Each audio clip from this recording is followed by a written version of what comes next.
joining us on the phone there. Microsoft shares, they've definitely paired some of their earlier losses, just down about 0.3%, so definitely coming off their lows in the aftermarket. Texas Instruments, though, still staying down about 5% here in the after trade, and you've got shares of Google down about 5.2%, so some disappointment there. All right, shares of Apple, company reports Thursday down about 0.8% in the after hours. Let's get to world and national news. For that, we turn to Nancy Lyons. She's in our 99.1 studio in Washington. Hey, Nancy.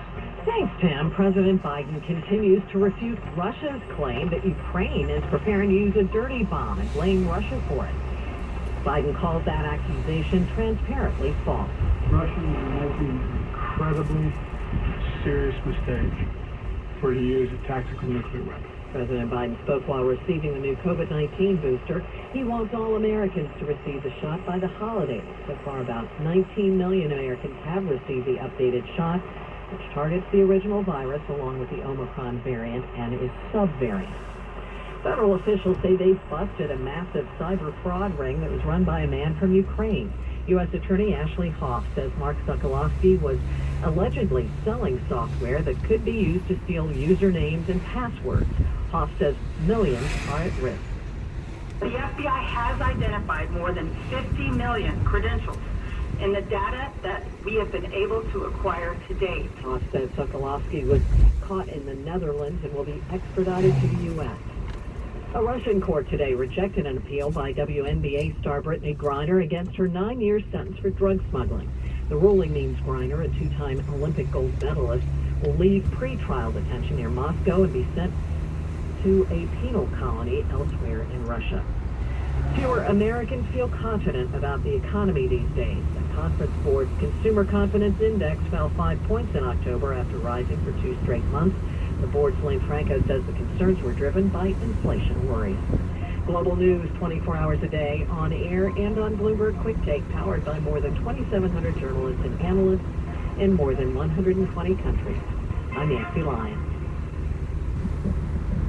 All right, now, thank you so much. Nancy Lyons in our 99.1 newsroom in Washington, D.C. Carol Master, Tim Stanovic, live at NJIT in Newark, New Jersey. We're going to get back to our sustainability conversations, a great roundtable coming up. In the meantime, let's do a great roundup, if you will, of some of the earnings after the closing bell. Google shares still under pressure in the aftermarket, down about 5.4%. Yeah, the company falling after missing third quarter earnings per share and sales missing estimates. Interestingly enough, Carol, we're seeing Meta Platforms fall 2.7% post-market and Amazon down 1.2% post-market, moving in sympathy with Alphabet. All right, Microsoft also reporting after the closing bell. That stock is down about 1% in the aftermarket. One of the big headlines, first quarter revenue actually beat $50.12 billion versus an estimate of $49.56 billion. First quarter EPS also a beat by about 6 cents a share, $2.35. Was what it came in at for that first quarter EPS number. Intelligent cloud revenue, that too pretty much in line, $20.33 billion. The estimate was for $20.31 billion. But again, we're seeing some pressure in the aftermarket. All right, and speaking of pressure in the aftermarket, Mattel down by 3.3% as we speak. The company cutting its profit forecast in a sign of a tough holiday toy season, fiscal year adjusted EPS forecast missing estimates there. And then Chipotle, Carol, shares are up 1.6% in the after hours. The company did beat when it came to the top line, and it sees 2023 new restaurant openings between 255 to 285 for 2023. 2022, 235 to 250, I should say. They've been on quite a tear in terms of growing out that business. And then we also mentioned that Texas Instruments also out with their latest results, and we did see that stock under some pressure in the aftermarket. Go ahead. Just a slight correction, Chipotle sales miss estimates, just barely, but EPS beat estimates. All right, Texas Instruments continuing to be under pressure there in the after hours, down about 5%. We've been watching the semiconductor sector so closely. Fourth quarter revenue, they're coming out with some forecasts, $4.4 billion to $4.8 billion. The estimate out there was above that at $4.93 billion. Carol Master, Tim Stanovic, this is Bloomberg Business Week on Bloomberg Radio. Bloomberg Business Week is brought to you by the Jewish Communal Fund. For 50 years, JCF's donor-advised funds have been helping families create charitable legacies. Start now and open a JCF fund before year-end. Visit jcfny.org. Big Tech reports earnings. Disappointing numbers from Tesla after the bell. Automotive gross margin coming in lighter than expected. And Bloomberg brings you the headlines first. Netflix third quarter streaming up 2 million, a big beat. It's going to be a real profit story. For breaking earnings news and expert analysis. It's a huge week as we hear from Apple, Microsoft, Meta, and Amazon. It's the most important tech earnings potentially in the last 2 years. Stay with Bloomberg 1130, the Bloomberg Business app, and BloombergRadio.com. Is your firm growing as fast as it should? Commonwealth Financial Network can help you accelerate your growth by tapping into intellectual capital, targeted marketing strategies, and tailored development programs. Everything you need to grow your practice your way. Welcome to your advisor advantage. Welcome to Commonwealth. To learn more, visit commonwealth.com. Commonwealth Financial Network. Member FINRA SIPC, a registered investment advisor. Let's all let people pedal those bikes. Intervals.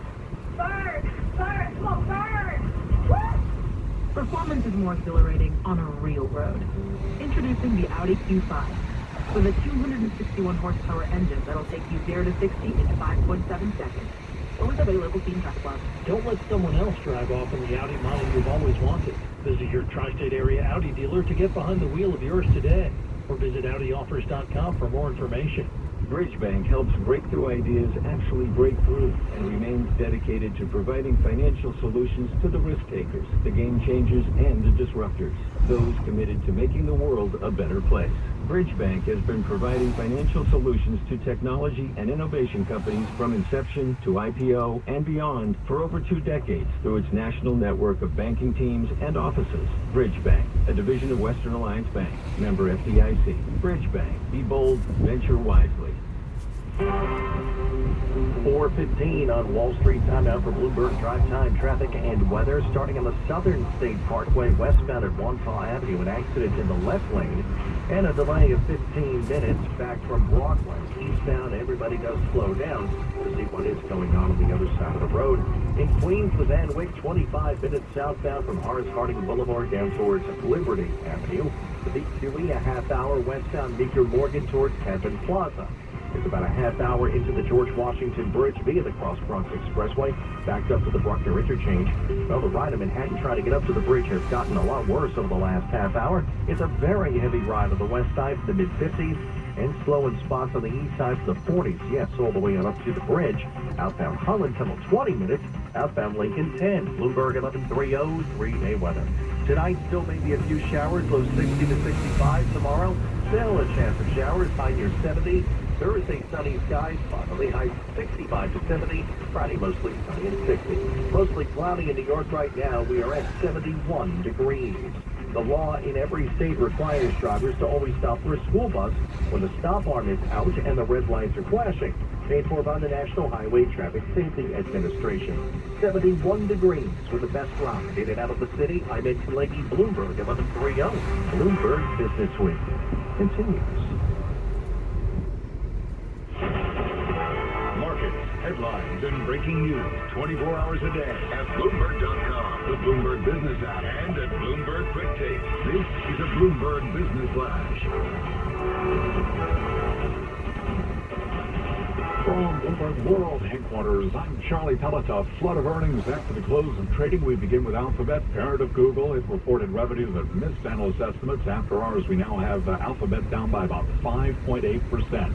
Microsoft said quarterly sales rose a better than projected 11% on resilient demand for corporate cloud computing services, but the impact of the surging dollar throttled revenue growth for the slowest pace in 5 years.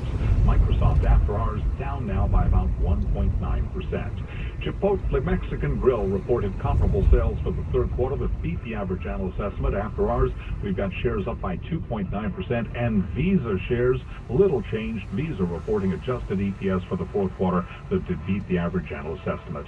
It was an up day on Wall Street with the Dow, the S&P, and NASDAQ all advancing as investors digested the latest batch of earnings news. S&P today up 61, a gain of 1.6%. The Dow up 337, up 1.1%. NASDAQ up 246, up by 2.2%. 10-year yield 4.07%. The 2-year 4.45%. Spot gold up 0.2%, 16.53 the ounce. And West Texas Intermediate crude oil up 0.4%, $84.91 a barrel. I'm Charlie Pelleton. That is a Bloomberg Business Flash. Thank you so much. A lot going on here too at NJIT. Carol Vassar along with Jim Stanovic. Always love coming here. I learn so much and get an idea of what a student population, what an institution that focuses on things like sustainability, energy, climate, engineering, so much more, which is so important to our world. And I have to say, in getting ready for this discussion, Tim, I was doing some research, and we were doing research, and there was something from Accenture that was entitled The End of Abundance Thinking. Empty shelves during the pandemic. You think about supply chain problems that we had during the pandemic, still do. Pushback on globalization's going on, higher energy costs, shortages in services and things that we took for granted have resulted in a rethink when it comes to abundance thinking. So this last hour, we are going all in on sustainability. We've got a great panel lined up this afternoon. Joining us, we've got Sam Metra, who is a distinguished professor of chemistry and environmental science here at the New Jersey Institute of Technology. To his right, we also have joining us Jonathan Menard, Deputy Director for Research and Chief Research Officer at PPL, Princeton Plasma Physics Lab. That's PPL, 3 P's and an L, pulling up 3 fingers there. And we've also got joining us Dina Frastos, founder of Indigo River. It's an environmental consulting firm. It's good to have you all with us this afternoon.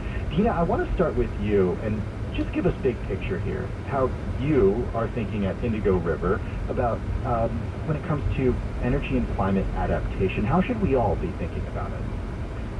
So I attended NJIT nearly 20 years ago, and if you would have told me I was going to found a company focused on climate adaptation through means of sustainability and resiliency, I would have said, what does that mean? What does that look like? Well, I'm sorry, were you even talking about climate resiliency or sustainability 20 years ago?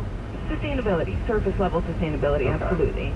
Resiliency, no, I didn't quite understand what the difference was, and even today I feel like a lot of professionals in consulting don't know the difference, and I'll sum it up very briefly to say they're two sides of the same coin. And when we talk about sustainability, we are looking at humankind's impact on the environment, and the flip side of that is when we look at resiliency, we look at the environment's impact on the built world. So I actually, in my practice, focus primarily on waterfront infrastructure, and what we look at most often is the environment's impact on that infrastructure. So I look at resiliency, but it is inextricably linked to sustainability. Jonathan, come on this conversation. How do you think about resiliency? I think fusion power, fusion energy that we work on in our lab has the potential to provide baseload energy. One of the challenges we see with some of the renewables, or with wind and solar, for example, is they can be intermittent. They depend on the power coming from the sun to blow the wind and solar energy. And nuclear power in particular could form a firmer source of energy that we need to drive electricity and other industries that we have that we rely on so much. So that's our real role at the Plasma Physics Lab, is advancing fusion energy and studying the plasma physics that's really the foundation of that energy source. You're using fusion energy as a synonym for nuclear. You're using the terms interchangeably, right? It is, yep. So it's funny, I don't know if you guys follow Josh Wolf on Twitter. He's a venture capitalist at Lux, and he argues that we need to rebrand nuclear power. And I call it elemental power, because nuclear has this terrible connotation.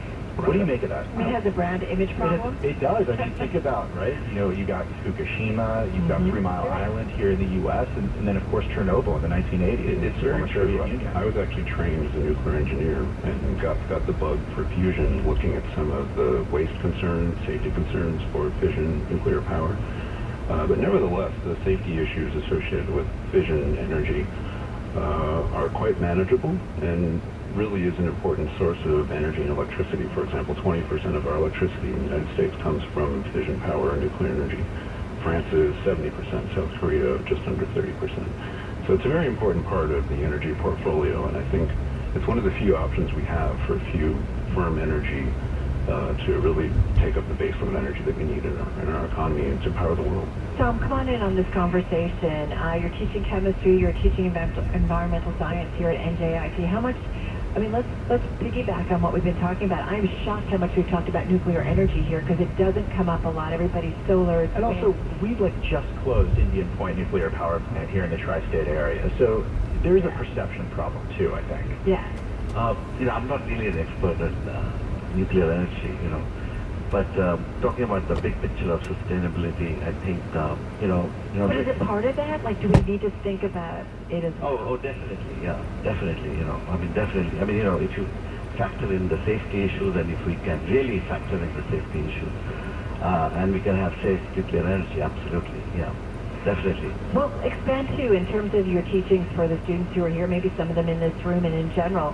When you think about, sustainability, when you think about the climate adaptation, where do you go with your students, and how do you tell them to think about, it's 5 years from now, 10 years from now, that we've got to make sure that we can power the world? For me, sustainability is like, there's a saying that, think globally, act locally.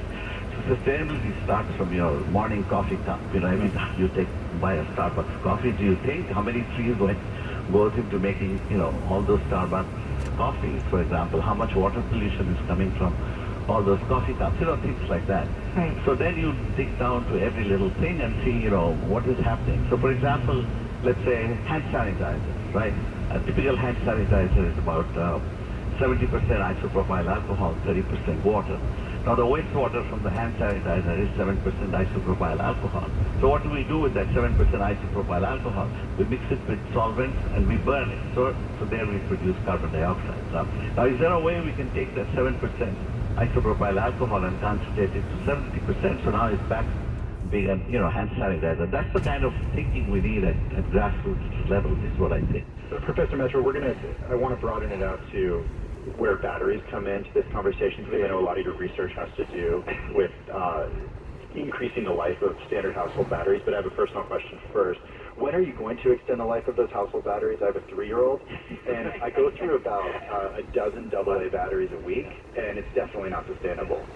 So these are the kinds of things we are not thinking about. We keep thinking, the big picture has to be there, the carbon dioxide, the climate change has to be there, but at the same time, we have to start thinking at very grassroots level. So for example, in the US, we use 30 billion batteries, and that's about 180,000 tons of waste. Does that include car batteries too? Yeah, that's the whole thing.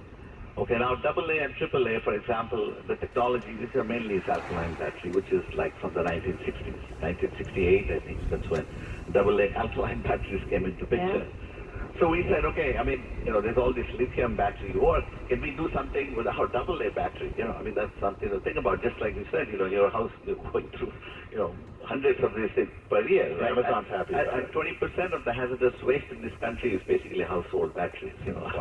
We have to think about that. So if we can extend the life of the battery, for example, our research focuses on changing the cathode, so that the life of the battery is 3 times a regular alkaline battery. Right. Now you have 1/3 the waste, right? Instead of whatever 100,000 tons, you have 30,000 tons. At least you've done something.